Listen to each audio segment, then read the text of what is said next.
Collaboration this year produces benefits both for the firm and the individual in subsequent years. And those outcomes are things like increased profits, higher revenue, greater client satisfaction and longevity, and the ability to attract and retain high caliber talent. I have been looking at this issue of collaboration in professional service firms for more than a decade, and we've amassed a massive data set at this point, more than 1 million data records across multiple firms.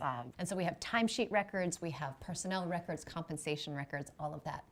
The data shows that firms earn more revenue when they're offering broader services to clients. So what we did is we cut, in a given firm, we cut their client list by the number of practice groups that serve each client. And what we can see is that there's a huge bump when clients move from single practice to double practice serving them. There's a big bump. There's almost an exponential curve as more practice groups are added to a client service mix. What that means is that for each new practice that gets added, even the existing practices that are serving that client end up making more money. Because we've got a decade's worth of data, we were able to track rate increases for all of the partners in a set of firms.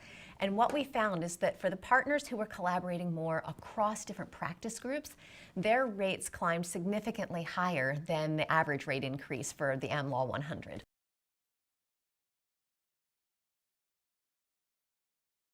It'll take me an hour to get it done on my own. It'll take me 5 hours to get it done by the time I get in contact with the other person and we have these collaborative conversations.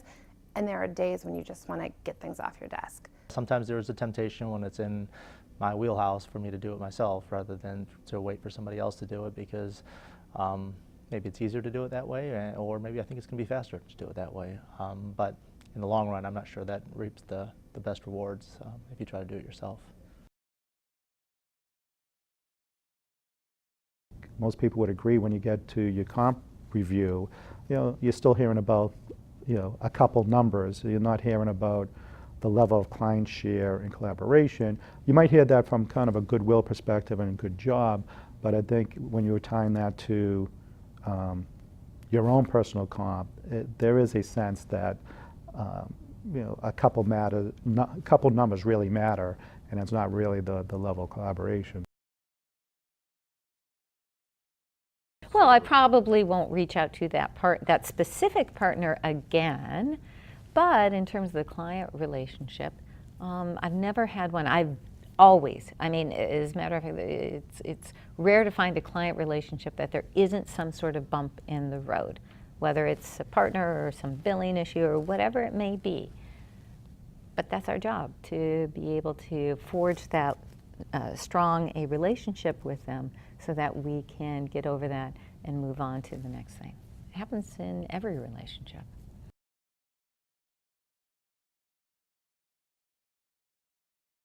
When you know that there's multiple touch points and the client feels that they're going to get equally responsive and comprehensive answers and feedback from people on the team, it makes it much more dynamic, and it's much more relaxing to you if you're the client relationship partner, that you know there are these multiple touch points and you know that they're serving the client in the same manner, and so you don't have to fret as much as, am I controlling everything? Do I need to be the gatekeeper for everything? No, I don't, because I trust these people and they've got my back and I've got theirs.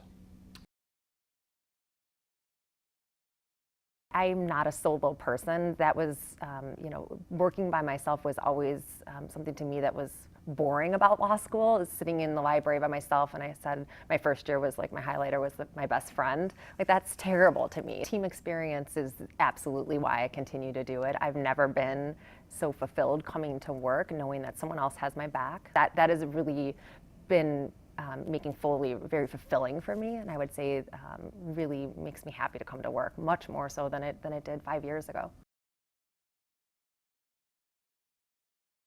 Clients, when they are served in the sort of multi-practice, team-based way, they can't as easily bid out that kind of work because there aren't that many firms right now who are good at collaboration.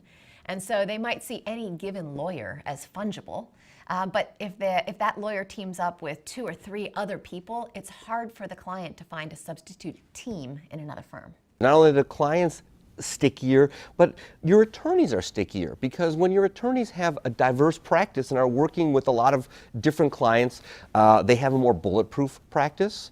They're less likely, they're more recession-proof practice. They tend to have a happier practice. They're less likely to leave. You're less likely to have turnover. So it's a positive, not just from the client end and the client being stickier, but it makes your internal people stickier.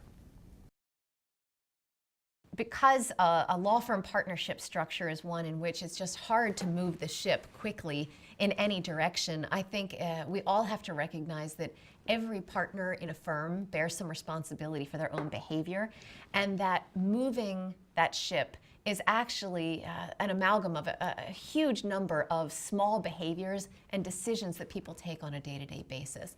I think part of the answer for how to shift the culture is really getting people to buy into that and be cognizant about what kinds of actions are going to foster this sort of cross-practice or cross-silo collaboration. If you're at a firm, you're doing the work, everybody should be sort of moving in the same direction, and the sharing should just be fair across the board. My sense is it's changing in the firm, and part of that is the new generation believes in collaboration. And I think that you'll see in the next 10 years or so that there'll be much more sharing without sort of thinking about it or even having to have that conversation up front. When they're getting multi-practice service, it is addressing, by and large, their more sophisticated kinds of problems. And one of the CFOs I interviewed gave me the best soundbite, which was, margins rise with complexity. Full stop.